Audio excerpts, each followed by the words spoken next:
জাতীয় নাগরিক party NCP থেকে স্বেচ্ছা পদত্যাগ প্রসঙ্গে জনাব, আমার সালাম ও শুভেচ্ছা গ্রহণ করুন। আমি মোহাম্মদ ওমর ফারুক শুভ দীর্ঘদিন আপনাদের দলের সাথে একজন দায়িত্বশীল কর্মী হিসাবে কাজ করেছি।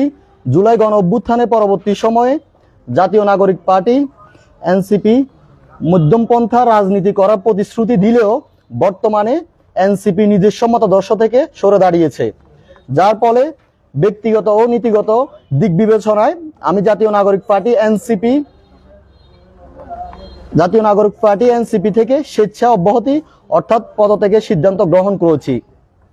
অতএব আমার পদত্যাগ পত্রটি গ্রহণ করে আমাকে এনসিপি হতে দায়মুক্ত করলে কৃতজ্ঞ থাকব।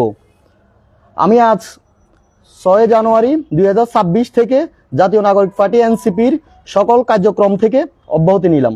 ধন্যবাদ সবাইকে।